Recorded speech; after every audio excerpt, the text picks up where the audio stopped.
These walls can talk. Open your mind and listen. Trailing down these hollow halls, can you hear me? Staring down these story walls, can you see me?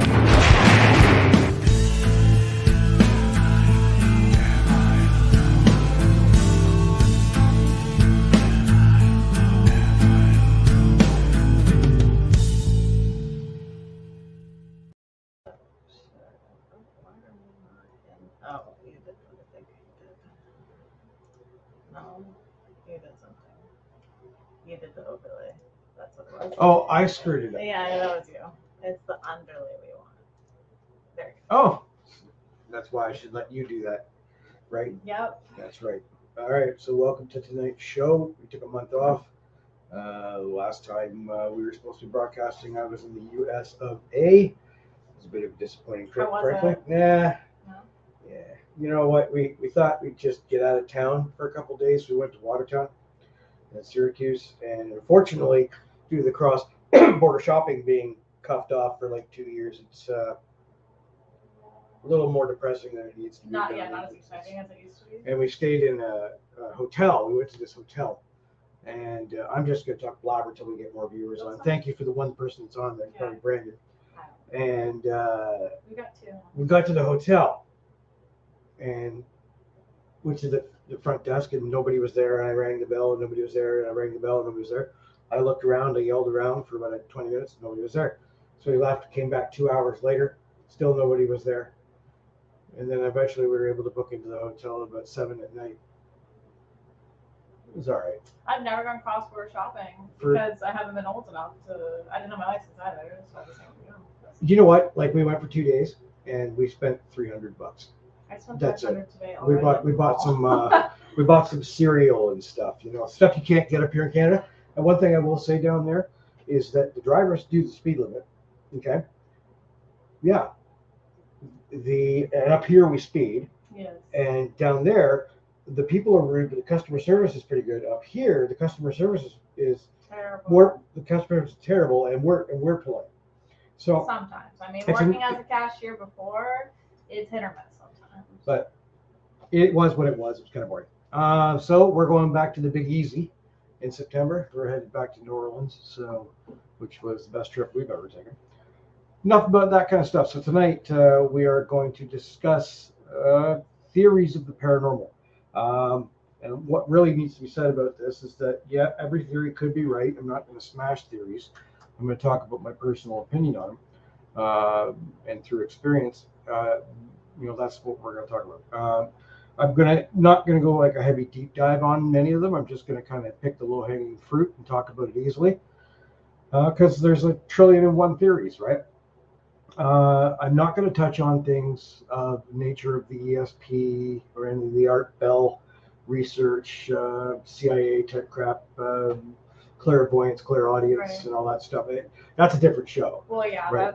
that's Not theory. That's someone's existential experience. So I'm not really going to get into that. I was raised a spiritualist, so obviously I can touch upon that. It might make me a bit more skeptical towards it, but it is what it is. But I think what we need to discuss is the fact that one of the things that's happened nowadays, anyway, is that theories are theories. And hey, Mike Arturi, he's a coworker.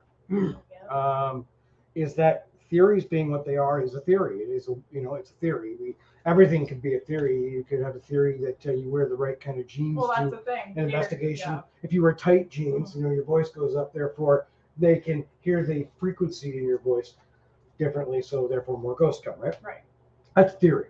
But the problem that happens over the last 40 years of this is that these theories have become working fact. Right. Like you hear them talk about it, and it's not like, well, this could be because of maybe. Right. And we're not doing tests to test those theories so much now, as we're going into an investigation with the mindset that this is, fact. Right. This is now a working philosophy. Right. And I was going to touch a couple of them. That didn't sound right. I was going to, well, I mean, like, even like theories in like the science world, like it's the same thing. Like in order to be a theory, it has to be able to be disproven. That's literally like the number one rule of theories. Is it has to have the capability of being disproven. and I know that like we challenge a lot of them, and we've used the same theories, the same working, thought, Right. and then we've challenged them, which is all about what you should be doing. I've been talking to my boss a lot lately, and I see like one of my coworkers is on there. My boss has got a education in neuroscience, so I've been discussing a lot of things on EMF, Right. and had some good fact, right? And it bolstered some of what the community does, but I don't think, again, like, are we using it appropriately? Right. Like say when we work with teams like CPRI, that they take data from like Right. 5 years, Yeah. accumulate them, but again, what they come up with, I don't know that a lot of pragmatic teams such as us would really have much use for it, No. because I don't know really what the hell it means it's worth Right. quantitatively. So, okay, let's talk about the first theory. Wow, there's only 3 viewers. There was a high of 4. Let's get some more. All right, are we broadcasting on Facebook right now? Yeah. You sure we are? Okay, well, bullshit me now, because last time we weren't. You screwed that up. No, that was an issue with the account. That was not me. Yeah, but you do that. So children and animals are better at seeing the paranormal and are more perceptive. I think that it really stems from like, first of all, dogs just barking off at like whatever. Dogs are stupid. Dogs are dumb. Like there are times that Benji will do right.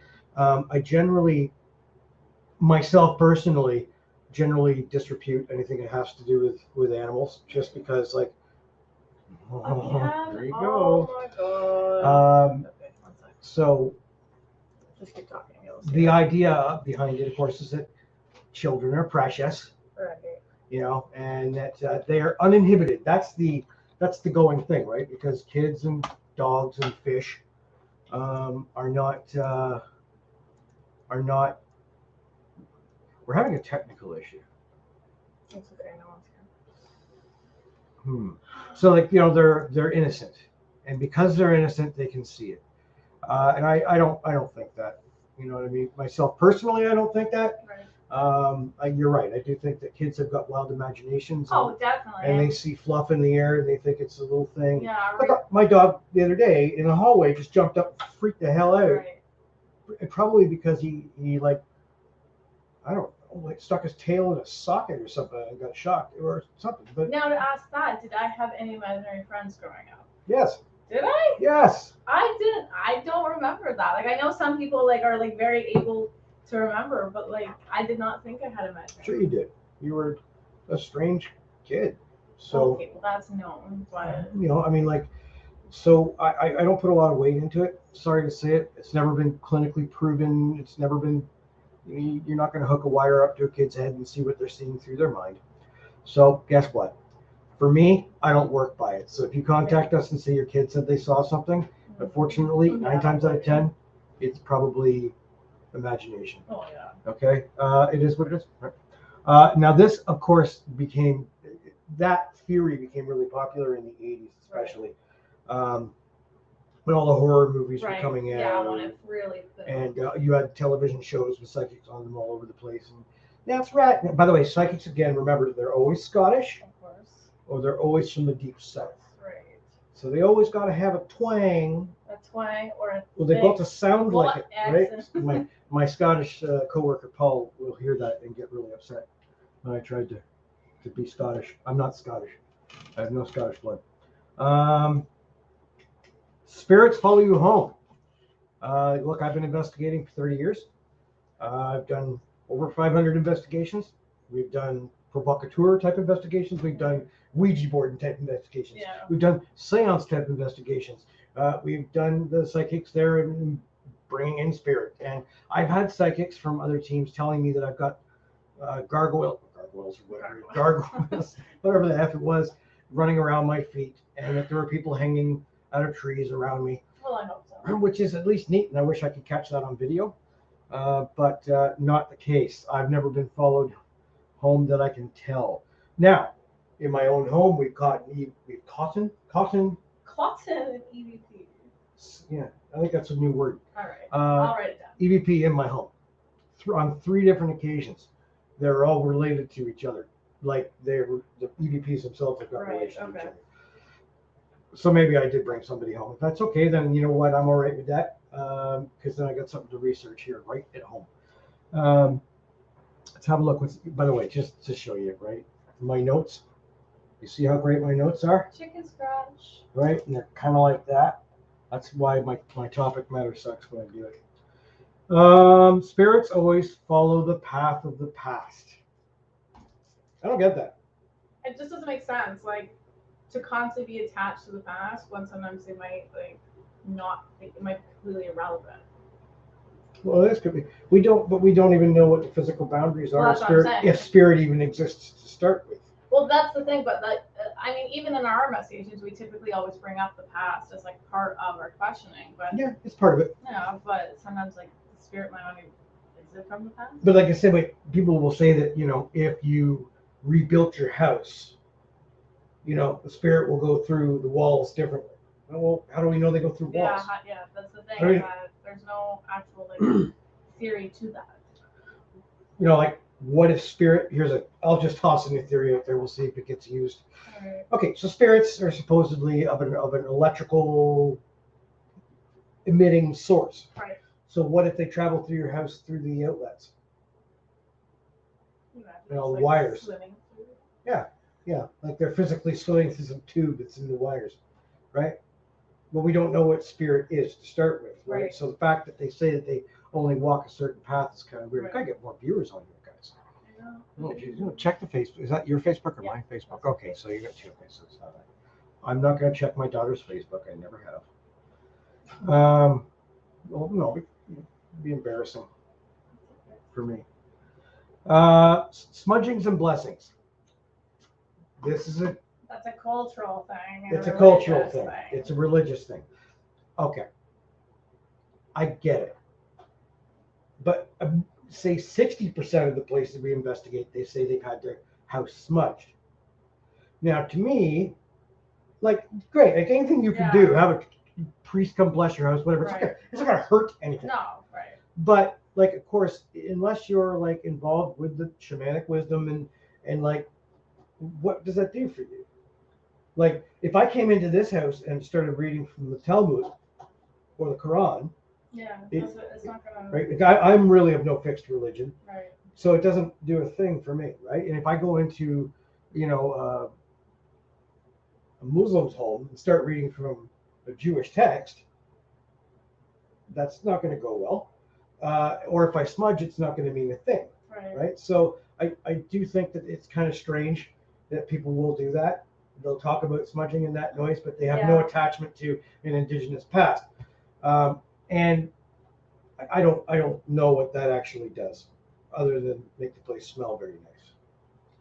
Well, yeah, that's just like kind of like the main stage that people talk about. But like, there's so much more to smudging than like obviously a non-indigenous person would be. Like, that's way more cultural because oftentimes indigenous people are very like familial related and like it's very tight knit. So for us to just smudge a house, they're gonna go, okay, but what cultural like attachment do you have to that? Like, Right. how are you gonna cleanse this house if you don't even know the meaning behind why you're cleansing it, kind of thing. Right. So that's one theory also that I see working against it is the fact that, okay, look, if you're a Roman Catholic family and you've had a priest to come in and bless the place, Yeah. I mean, it sort of makes sense. I still don't know what it does, Right. right? I mean, I'd really like to walk in on one of those exorcist scenes, like Right. the whole priest and the pea soup everywhere and the head twisting around on the bed and all that shit. That would be fantastic. It's much as the same as poltergeists. And Right. I've had this discussion with a lot of investigators. And in 30 years, I've never come across a poltergeist. I mean, the whole term is noisy ghost. Yeah. So, I mean, like if you hear a noise, I suppose that could be a poltergeist. But of course, in the movies, the poltergeists are ripping through your walls. Yeah. And there's all kinds of blood and Slime guts coming going out. down Yeah, the slime wall. everywhere. That's all fantastic. I remember having this discussion actually when I was invited to investigate Six Nations, indigenous burial grounds, graveyards in general, like, investigating graveyards, which we don't do. Philip, hey, he's back. Holy water on my tires. When I get a new vehicle. Well, that's a great tradition, though. Maybe I've had some bad luck with some cars in the past. Mike, maybe. Do you know what? Yeah, you were getting an accident after accident for a while. No, my cars were breaking Yeah, down. no, okay, you weren't causing the accident, but you were getting into accident. So, graveyards. I don't investigate graveyards because of the fact that there's a ton of contamination there, right? Audio is coming from noise. Pictures, you're going to have all kinds of bugs. Oh, they're orbs. I'll get onto that later. I think it's also just a little odd, to be walking all over, like, people's, like, obviously not their body, but where their body is lying. Like, I think it's just, like, a little weird. I know, to me, I'll be dead by 70. I want that. I'm not being buried. No, I'm being cremated. Right. But I don't know that I would go hang out where my carcass is. Well, that too. That's weird. That too, but I just vaguely remember, like, early high school, there was some girl that did a photo shoot lying all over, like, the benches that are The erotic graveyard? yeah, so Whew, that's hot. The headstones that people make into benches. Yeah. She was lying over there taking people's flowers and taking photos with it. And I remember she had so much hate for it because they were like, why the fuck would you go photo shoot on people's headstones? That's weird. And it was a little odd. And so now that kind of like makes it, I mean, I guess like a small investigation would occur, but like just to bring like a full team, just like walking all over the place, Yeah. I think it might be a little weird. I don't know. And so just people grieving because people go in the middle of the night all the time. And the same with the indigenous burial ground. So the Right. thing is, first off, when I've spoken to a few people in the community, and they all have different burial rights. Right. Like, it's not like Well, yeah. all indigenous people have the No, same burial each right. culture, each Right. tribe, They're everything. all different. Yeah. It's kind of like saying in the world, that Ethiopians are exactly the same as somebody from Senegal. Right, They'd probably be quite mad if you said that. right. Well, same thing with the tribes, right? They don't all share the same common interest. I know that when we're up in Serpent Mounds, those are burial mounds, okay? And yes, that's consecrated grounds. When I was talking to Six Nations, the lad down there that I was speaking to says, you've got to get this whole idea of Indian burial ground out of your head. He says, really, they were just buried where it was convenient.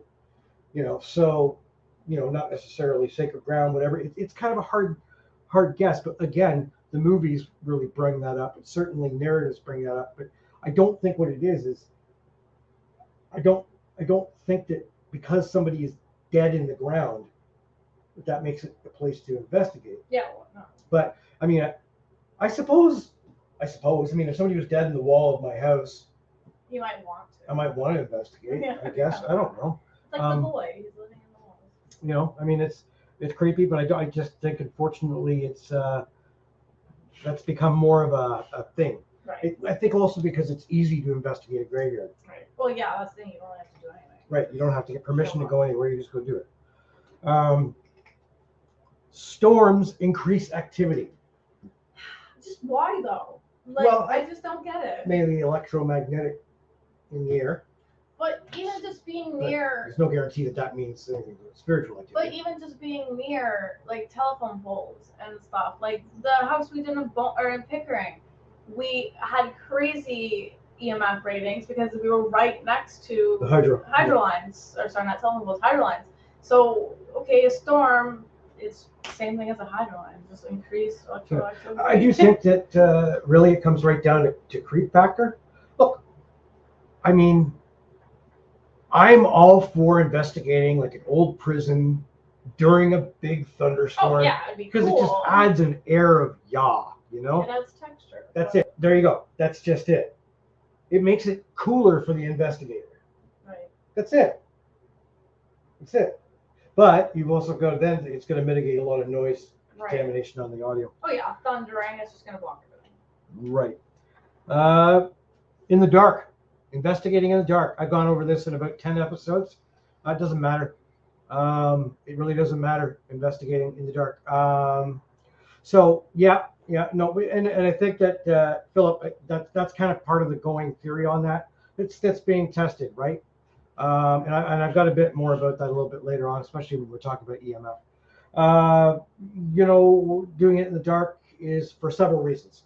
why we do it in the dark. Like Sandy and I just drove a 7-hour round trip the other day to do an investigation at a schoolhouse in the daytime. And we got results. It doesn't matter. It doesn't matter. Like, you know, why would a ghost have a? Okay, it's 10. It's 10 o'clock. Time to go out. Why is 3 a.m. the witching hour? Who the fuck came up with that? Who said 3 a.m.? It's Yeah. the witching hour. Yeah. Well, okay. We do it at night because we all work during the day, so it's nighttime we It's do it. convenient. Yeah. It's cooler, like it's physically cooler, so Yeah. you're not sweating, everything off. Let's see, there's less noise at night, less traffic at night. Your senses, when it's darker, move more to your hearing and smell than it does the vision. Well, it makes sense. Yeah, like you don't focus all of your attention on your eyesight at that Right. point. And I guess really it's more neat. But I think one of the things that happened is, of course, in the 80s when all the television shows started Everything getting was big, done at night. it was done at night, it was haunted, and there was night vision. You don't see a horror movie that's based on daytime activities, right? Most of the time when Jason's running around hacking people up, it's happening at nighttime. Yeah, at nighttime, the pitch black. Right. When people are sleeping, and of course in those teenage movies when everybody's wearing the little halter tops and all that and having pillow fights, then Jason comes in the room and stabs everybody. Out of the 100 sleepovers you've seen me have, how often? Nobody. Maybe a whole 2 times. And you know without a what? pillow. I've had lots of sleepovers, and none of my buddies and I had pillow fights. We never wore halter tops. Well, you gotta start. Do you see what my buddies look like? Yeah, you can start anytime for halter tops. Take a pillow to work. Start pillow fighting with them. I'm gonna. Okay, ectoplasm. So now we're getting into like the other stuff. Ectoplasm became very, very big during the late 1860s into the 40s when it came to spirit photography. One of the things in the 1860s is we had different kinds of cameras where things were burned onto plates, and you could fuck with it a little more. So ectoplasm back then, of course, they would take pictures where you had cheesecloth coming out of your mouth, and they would say that was, a spirit, escaping you, right? And this was really big in the spiritualist times. Now, I was raised a spiritualist. I was raised in the church that was created by the Fox sisters in the 1800s, which then born all these mediums and psychics everywhere for dime a dozen. And they would coin back to some of these things that happened during those times. And one of the things, of course, that was back when table tipping was a big thing, Right.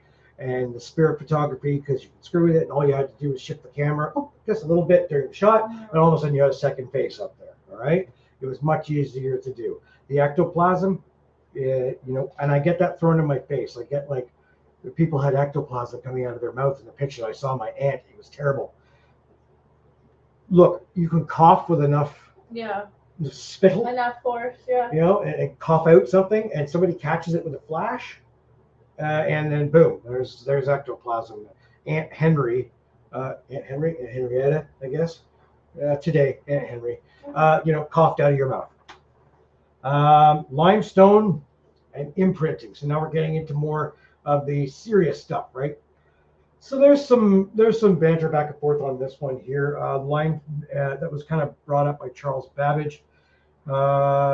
Way back, the stone tape theory. Harry Price went along with the stone tape theory as well. The whole idea that limestone conserves a certain kind of energy. It's almost like spiritual etching that happens. How am I with that one now? I am also smoking. I get ectoplasm about every 45 minutes. Along? Yeah. So the limestone thing, now I think that's kind of odd because, we've investigated a number of places that are heavily cemented in I have limestone. never found any property being way more activity filled over limestone. Yeah, I don't know about that. Really? Look, I got to be honest with you. Like I have a lot of faith in what Harry Price did back in the day, grandfather of what we did. I don't believe in it totally. I don't think it, but it's almost like they say it's like a record. But I think also I don't exactly pay attention to like the stone and whatever material is around the house. Good point. And we've done places that are like cobblestone, like limestone base. Right. Same idea is that running water creates, Right. energy for it. And I don't think there's any proof to it, frankly. Art Bell did some stuff on it, some experiments on it as well. Talked about on Coast to Coast years ago. In 2001, the philosophy itself got re-propelled by somebody. Right. So who knows, right? Like that's probably, shall I say, one of the more. I think it's an odd theory. It's an odd theory, but it's a more researchable theory, right. and it might be something that data might back up. There's more capability of data backing it up, but it's just an odd way to be like, oh, limestone leads to more, paranormal activity. Like it just seems a little odd to say, I guess. I guess. Well, it's like saying. Well, I agree. My brick house brings more Wolverines. More Wolverines. Brings more werewolves. That's the word I'm looking. Werewolves aren't ghosts. I don't care about. That's a cryptozoologist that's into that. My point I'm not a crypto being, guy. what? We had the crypto guy on weeks ago. Oh, by the way, just so people know, tonight we're now booking guests for future shows, so you don't have to stop listening to me. There's a long wait list, so get on it. Yeah, and we are also doing this Songs Instagram and Songs Anchor, Spotify, all that crap, because next week not worth though, there's a video game that came out. I think it's called like Phasmophobia or something like that. And it's about investigating, so I'm going to play it this week so that next podcast we can talk about it. So next podcast is yours. Yes. Oh, good. I don't have to come up with anything. Well, I need to collect my thoughts on it, so I'm going to have to check the name on that. So hold on. You can keep talking. Okay, so then now we're going to talk about I don't know if I want to get back into that yet. No, I'm not going to talk about EMF yet. I'm going to talk about construction increases activity. There's absolutely no data to back that up. Phasmophobia. It's an odd name. It's a game I won't play. But I'm told I'm not allowed to debunk it while playing. So. Construction, I haven't seen any data affecting it, but that seems to be one of the biggest. Really? The biggest theories. Oh, have you done any recent construction to your house? Why that ever became a theory? It just seems a little weird. Like, why would that be like? Well, because they say it would anger somebody who lived then. Right. But okay, so Sandy and I have been in this place for 14 years, right? 13 years. We've changed this place a bunch of times. Are you submitting questions? You can ask them. We're not. You don't need to. Oh, you want to throw a question in? Go ahead. Submitting. Speak up, man. We'll get into it. Oh, chocolate bar. Chocolate bar. I can't see behind me. She's gone already. Okay. So I don't know that it happens, but it seems to be one of the biggest things. That's one of the biggest questions that gets asked, and I don't know where it started.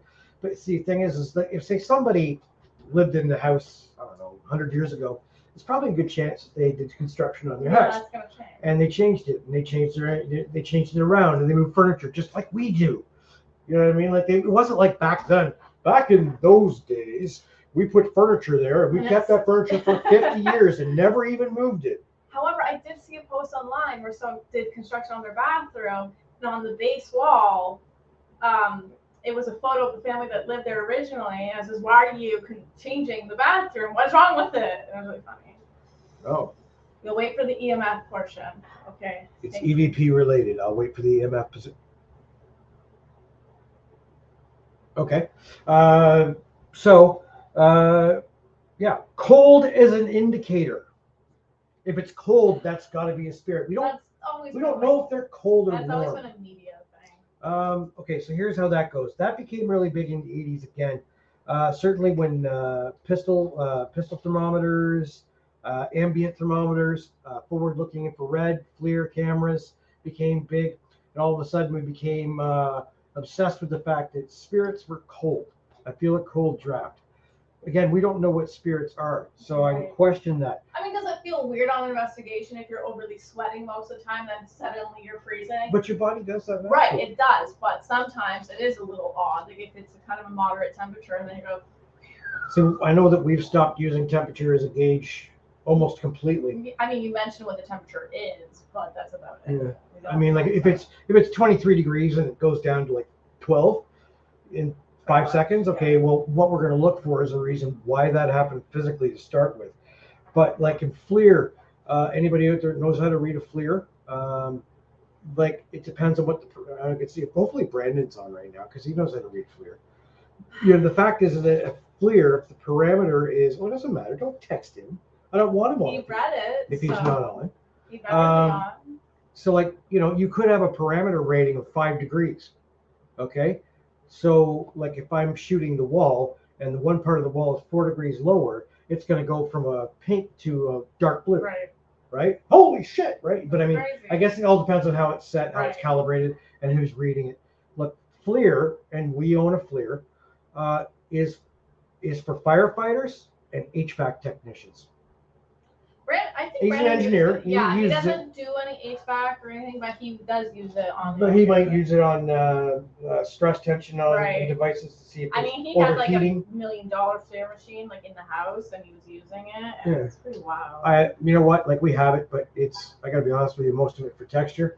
The other way maybe is to turn around and tell the client like you need some better insulation because you're getting really bad drafts Your because the house corner is- of your house is completely frigid.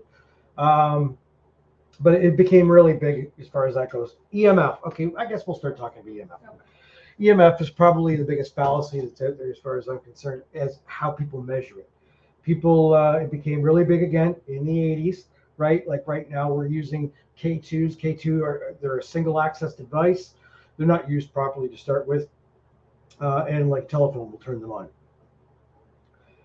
They're used because they're a great visual aid because you could see the little lights going up and down.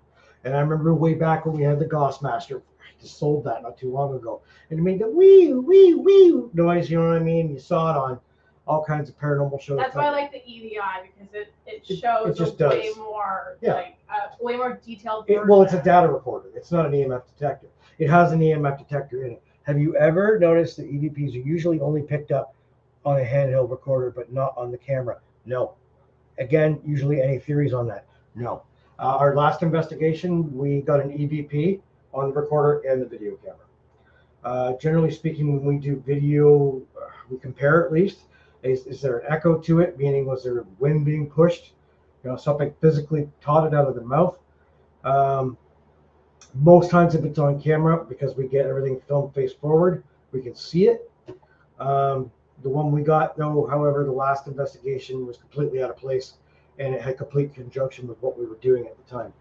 If you watch our last video, most times we don't get it on camera, like the EMF, the EVP, which unfortunately none of you will see because we had to take it offline, where we had screaming coming through her headphones, or a large breath, or like a very large exhale that we could hear 10 feet away from her headphones. Did not come on camera.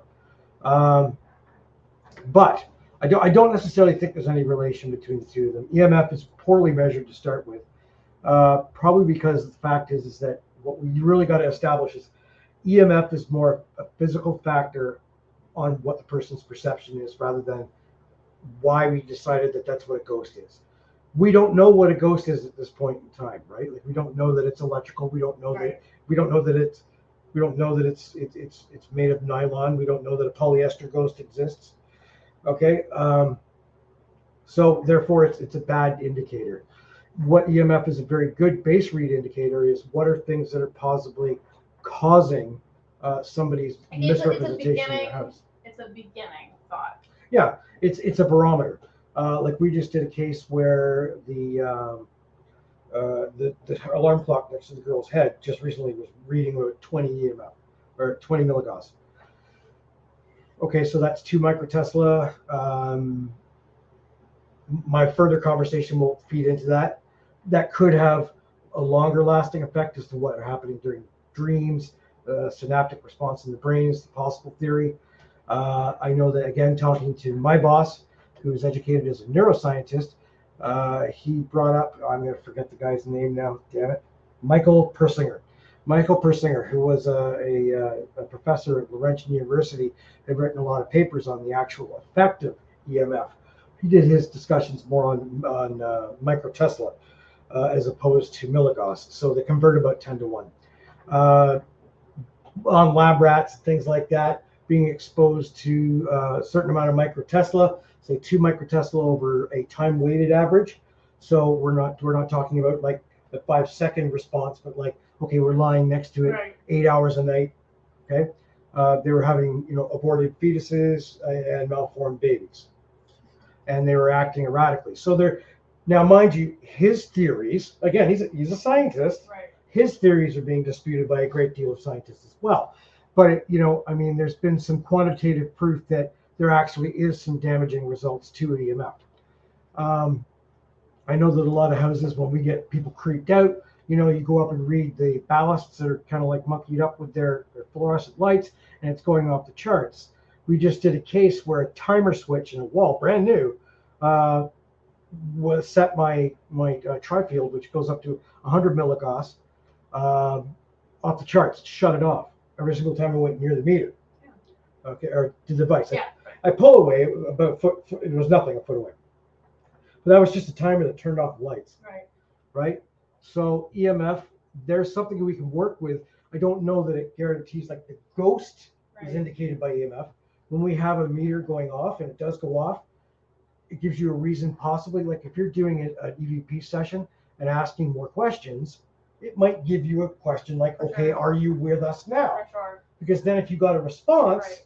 that might back up. But too many people base cases off. The entire. Yeah. Oh my God, this place got like it went off the charts on EMF. Well, that just means that there may be really bad wiring. Could be Right. old knob and tube in the house, whatever. So EMF is somewhat scientifically proven that it has effects, probably on the living, not necessarily on the dead. We're working on that, right? I don't really prescribe to it. Once in a while, we bring them around. We've got a road trip in the States, which, by the way, she backed out of. Just saying, it cost us more in hotel. Okay, we're gonna take a pause on that. I just got a new job. I can't book a weekend off 2 weeks into starting there. Whatever. But this new job allows me to go to more investigations. So win-win. It's okay. We canceled one of the rooms. It's saving us money in the end. So we're going to do a place down there, and of course we'll do the EMF thing, right? Because it's part of the experiment. It's part of the working theory. There's no guarantee. Unfortunately, we've gone into many cases where a previous team has gone in and said it's haunted because of EMF. And the one place that was haunted because of EMF, I put the EMF meter to the floor and went underneath, and there was a fire suppression system on the ceiling, and that was what it was measuring. So don't ever base a case on it. All right, all kinds of things like Potter switches and that sort of thing. We're hiring. Dave will give you the week off. Yeah, I need people on my team too, Mike. I'm going around covering people. Yeah. So yeah, we're hiring. Come. No, we don't pay as much as what you're getting. No. She has a degree. You're still on that. I don't have a degree. I know. I'm like a blue collar schmo. I'm a clerk. That's what I am. So I'm a clerk. Okay. Provoking. I think it's fun in nature, and that's kind of mean. Okay, no, I don't think. Okay, that came out wrong. I think it's interesting to do, and Phil always does it. Phil Booker, sorry, not you. Well, he does. Well, no. I think we're gonna have a definition here. Okay. Where are you talking about provoking? Are you talking about like provocation by questions, and No. or like saying you better get out of here, I'll kick you right in the mouth? Oh. Well, Phil doesn't do that all the time. Phil's like really super sensitive. I don't know. Sometimes he gets.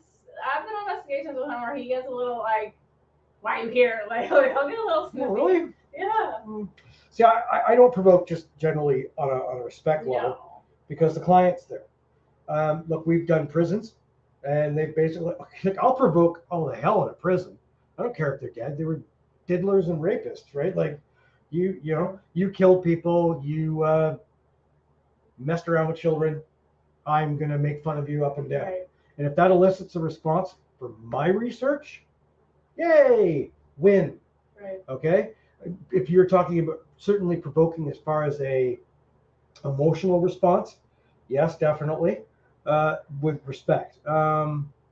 So yeah, but I don't necessarily have never seen provoking really do a lot. Frankly, the most EVPs that we've ever got, and we proved it in the last We're not investigation, in- is when we're not in Yeah, that we're not mode. even asking any question. All we're doing is sitting around talking about, the Leafs, who are probably losing right now. Somebody tell me the That Leafs last score. game was really bad. So. Yeah, it was bad. If somebody can tell me the Leafs score, that'd be great. They're probably losing. Wait, hold on. I'm a psychic. They're losing. They're losing. I see losing. Right. So, where it comes right down to it, that's my point. Lost my point completely. See how I really messed my point?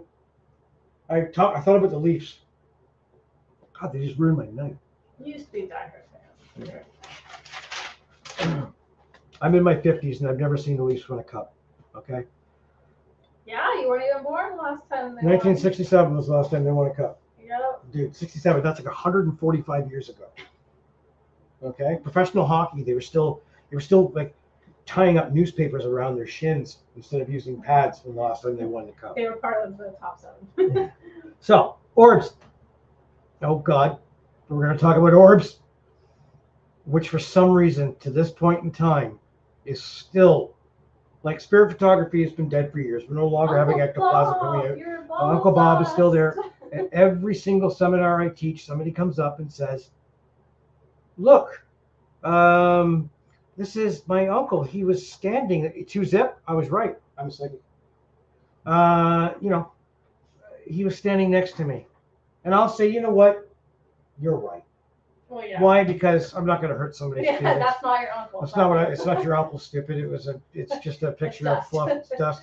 It's moisture. It's a bug.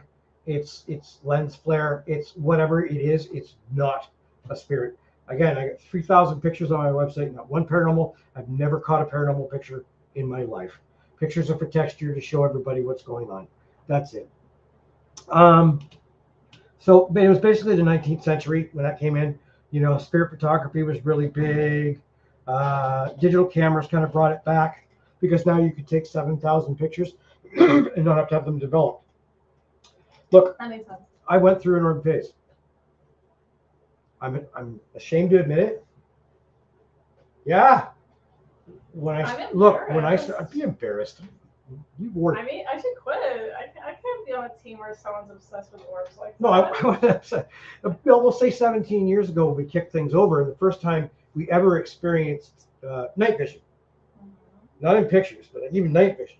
And you were like, holy shit. Because the first thing we investigated was my barn. I had a barn. God, I love Okay. that barn. That was a beautiful property. Yeah, we had a barn. Okay. And we got orbs because it gets lots of dust in a bit of barn. And sure enough, I was like, whoa. And then 3 investigations later, we did an experiment and realized this is just dust. I think we were just excited at seeing it. You know what I mean? It was just something different. I mean, it's kind of fun. The first time you see night vision, you're like, wow. I mean, even I remember doing Bowmanville with Phil, and we kept seeing the same orb kind of like roll across the floor. And even after like a few times, like Phil was like, what is happening? Like, why is this same ball of whatever doing the same pattern over and over and over Because again? it's a dust bunny. Yeah, he's hopping around. It's like a tumbleweed. Yeah. But anyway, so I remember like it was kind of actually pretty tricky. I mean, that was after feeling a bunch of vibrations under the bed. So I still don't, we never went digging because. Now who's into orbs? Shut up. Yeah.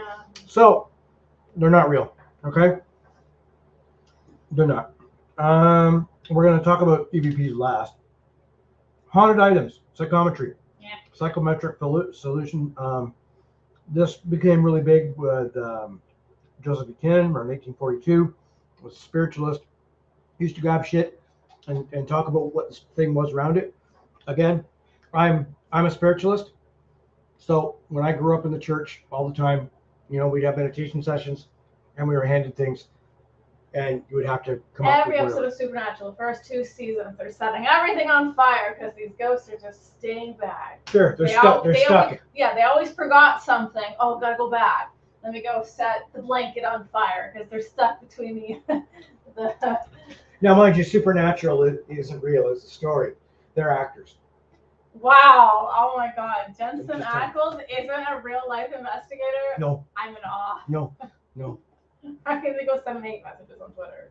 So the So that, I mean, the psychometry, I don't know if there's anything to that. Again, that is also kind of harkening back to the whole limestone, stone tape theory.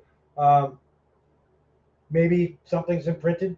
Like I've got, okay, I'll tell you what, my wedding ring that I wear right now, my brother-in-law had on before he died. Okay, the wedding ring that my wife has was my mother's wedding ring that she wore married to my father before she died. Oh, there's definitely some spiritual So connection. could there be? I don't know. Yeah. Right. So do I hope there is? Kinda. Do I go around grabbing objects from people's houses and But doing things? I think okay, here's the thing where it might differ. If we go into someone else's house and they say that they have a spiritual connection to an item and we feel a sense of something, that's one thing. Right. But let's say, okay, I have my hedgehog's ashes in, okay, I have a point here. I have my hedgehog's ashes in a heart-shaped urn. When I touch it, of course, I feel something spiritual. And of course, That's an emotional connection. you have an emotional connection to these rings. Sure. So we're biased on our own items. So we can't make that spiritual connection to our own item. Someone else has to do that for us. Yeah, it's confirmation bias. That's right. So, I mean, now, that said, we have done a case specifically based on the furniture that was in the home. Okay? Because there was a bit of the person had passed away and there was a really libelous court case. And we got EVPs clear. Look at our first Ajax case. And we got EVPs that were clear and clearly in recognition to the furniture. One of the EVPs being, that's my stuff. And we were talking about that. So I don't necessarily know that has anything to do with the absorption of energy on that stuff. But really more the fact that, you know, maybe people are attracted to certain things. Like, I really, really like my Lazy Boy. I had a great leather Lazy Boy. And my wife decided that we needed to buy new furniture. So now we've got this godforsaken box-shaped L couch that I just cannot get comfortable on. And it's all static, right? And the dog's hair gets stuck all over. So are you going to, like, when you're dead, haunt this hush Lazy now. Boys? This Lazy Boy is in parts at the Oshawa dump. Now, if we investigated after I died, that's where you'll I'm going to be 8 layers underneath the dump. Okay. And my Lazy Boy. Sounds good. Right. So the haunted items thing, that rose to a very big thing. And look, there are some good people. John Zappis is very big into that. I like John. He's a great guy. EVPs and white noise. Okay, here's the tail end of it. Okay. You know, this was big. Edison did work with it.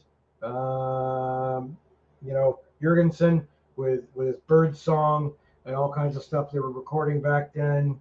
I can't pronounce can't read the damn last name because I wrote it down so badly. It was Constantine, and it starts with an R. And I'm sorry, guys, I'm not a bloody historian. But this, you know, in the 1840s, the 1930s, there was a lot of recording of this stuff. Harry Price was very big in it, and he got involved with it with ticker tape and kinds of weird stuff. With magnetic cassette and all that. We got bigger and bigger into it, and now we can do it because we can erase and re-record with digital, and we can filter things down. Now, white noise, of course, being like a background. Like right now, we've got a fan up here because now that we've turned from winter to summer, it's 171 degrees in 3 days. It's too hot in here. So that white fan would be considered like a white noise, a background noise, a hiss, right? The idea is that you're giving it like sort of a media to place itself in. When I first started, like 30 years ago when I was investigating, you know, you'd turn the TV on, and the TV or your radios would go static, and the TV would go all fuzzy. Back and forth between channels, Exactly, and you take pictures of it and whatever. Oh, I see a face. I see this. That's called pareidolia. Okay, that, like your mind will see what it needs to see or what it wants to see. Nothing to it whatsoever. White noise, I don't know that it really means anything. EVPs, however, in my 30 years of research, have been the most consistent form of some kind of evidence. Absolutely. And when we do our EVPs, we do an investigation. We might have 50 hits, like 50 anomalous noises. And we end up with about 5, and then we put them for peer review, and we get down to whatever is there. Could be none. Like on this last investigation, We had one where it was a male voice going, "Let's go home," mechanically sounding. It was my wife and the client left in the schoolhouse. I was 50 feet away loading up the car, and it was the digital signature on it was under a decibel. Like it was quieter That's than the you thing. can. I couldn't make any of them out. So when I was doing evidence review, all I could write was I heard it because I didn't know what they were saying, but I heard something. Mhm. Whereas usually I can make it out and go, okay, I heard someone say this. I couldn't hear any of them on whatever I was listening to it on. So We've had the most luck with EVP. It's the only thing so far that I can see of having any value to. So I don't know why that's created that way. I don't know why EVPs work that way. I don't know what creates them. There's a smell in here. Did you fart? it's definitely No, I know what I do.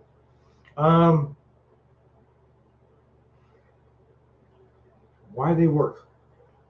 I don't know. But 90% of them, sometimes I'll go back on them over the years and go, "That's crap." Do you think it might? Okay, you already brought up confirmation bias, but do you think like it confirms our feelings about a location? Like if we feel like we're in like a haunted location and we're getting hits, we may want to use these to confirm that the Well, place. If you've gone to a location that's purportedly haunted and it has the background to it, you really want something. Right. But we did so there's the one ship that's was sinking in Buffalo Harbor. We did those 3 battleships, Yeah. right? It was for our 10th anniversary. We did those, and we had 20 of us went down there. We had 10 hours on the boats.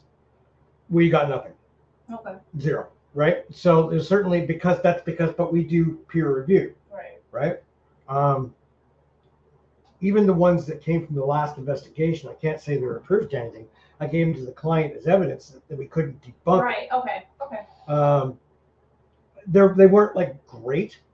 Like when we talk about like 1, 2, 3 ABC, Yeah. as far as classification goes, Oh. like the Let's Go Home was like a 3A Yeah. because the quality wasn't great. You could make it out, but it had direct correlation to what we were doing at that point in time. So, whatever. EVPs are kind of our bag. The term white noise. Hey, Sandy and I have a little vacation home, and the name of it on the side of it is white noise. It's but I don't think we really prescribe to white noise. Frankly, we don't do noisemakers. However, and we'll say that EVPs again, you have to ask certain questions when you're on an investigation. You've got to be like, how old are you? Well, yeah, you need to provoke some questions. Right. But really, when it happens, and is when we're just sitting around talking about, the Leafs and how upset we are, and all of a sudden they'll be like, "Yeah, no shit, they suck," right? It's the way it comes across. Or when we're packing up. When we're packing up, the last thing we load up now, if we try to, is audio. Yeah, that's it. So those are really all the theories I just kind of wanted to touch upon. Get that whole, it's like only 6 or 7 minutes left of the show. So you guys it's open session now. Talk. I'm also working on our Wikipedia page. Oh, yeah. So it's coming. It's just, obviously, I have other life responsibilities, so sometimes I have to walk away from it. But it's almost done. And then that'll be the Pinterest, and then more focus on our social media. But so in 2 weeks, I will be playing the Phasmophobia or whatever, and we'll collect my thoughts on it, and maybe even I'm gonna see if I can upload a video on here of me playing it, so that way you guys can understand the game. Point being is that I will do a segment on if this game is a crock of shit or not. So now, of course, we talk about social media. We are upping that game just because that's a fact of life. That's what we can do to get what we do out there. Hopefully that people can learn. We have TikTok, Facebook, and Instagram. Right? And YouTube. she's young, and that's something she does. And I hate social media as a rule, so I don't. Because you're old. So any questions from anybody? We've got 5 minutes to do it. Let's get the best question in the world. Wow, my hubby said he was gonna watch. Your fiance didn't watch? I don't know, he read my message. I guess that engagement is being Yeah, cut short. gonna go throw this ring out. Throw the ring out, throw the dress I just bought out. Yeah, gonna sell it. Give you back the money. Give me back the money. Okay, give me back the money. That's all I care about. Okay. All right, fair enough. That's all we had to talk about tonight. And we're going to, so we're not doing a guest next show. Unless you can find one next show. Oh, I see. Okay, so if I can find a guest, we'll do a guest. But if not, then we'll talk about Phantasmagoria. Phasmophobia. Thoughts on mediums? That'll be a show. That will be a show. No, Michael is asking. Thoughts on mediums. Oh, I thought you were asking about my show. Look, I grew up in the spiritualist church. I probably have forgotten more shit about that than I learned about paranormal investigation. Until I was in my 20s, I was involved with the spiritualist church, taught at the University of Spiritual Sciences. I used to lead meditation classes. So as far as the whole trained medium thing, I'm one of them. There you go. Head of a pragmatic team, and I had my mediumship training. I think, unfortunately, over the years, I became a little more skeptical of them because I do see how they roast things up. And I saw what became of them. Like, there was something really innocent about it at one point in time. One point in time, it was very business, and then it became innocent, and it became business. Right. And unfortunately, right now, all mediums and psychics seem to be a dime a dollar, and dime a dollar, dime a dozen, dime a dozen. And they spread line like wildfire. Our team is investigated with other teams that have mediums, and it's always become a shitstorm. I mean, like one medium just yelling and screaming about all the people that I'm killing on the other side, about all the ghosts or spirits she sees hanging everywhere, and all the crying that she heard down the hallway, and how I had a golem or gargoyle or some kind of mythical beast following me around, which again would have been really great to get on tape. And then a lot of them come into houses and talk about vortexes and basements and get people all riled up. And then, I mean, look, it is what it is. I'll tell you what, I'll do some sessions with tarot cards. I have tarot cards, and I can do a tarot card reading for you, just to show you how easy all that shit is, right? It's all a game. I did psychic fairs back in the day when I was a lot younger, charged $50 for a tarot card reading. And yeah, I mean, you do work off of instinct and meaning, but... You lived a life that you haven't told me about. Yeah, well, because I changed. So, unfortunately, that's look, it's kind of like when you're in business, in a certain business, and the way business is conducted, you become cynical towards business, right? Or if you're like when I used to be a prostitute, you didn't know about that either. Okay. And I made so much money doing that. And you used to do heroin, that too? Oh no, I stayed away from the drugs. I was a very clean prostitute. No, you literally made me think you did heroin. Like when I was like 12, you made a joke one time and kept going, and I actually thought that mom did heroin. And I remember asking her about, she said, "What are you talking about?" So yeah, good time. I nearly touched drugs my entire life. I hardly 50 seconds. I hardly drink beer. Yeah, that's it. So have a good night, guys. Really appreciate you guys being here. It was nice, interactive. I've rambled on. Hopefully we'll have a guest for next show, so we don't have to talk about Cosmogorical that she's going to play. So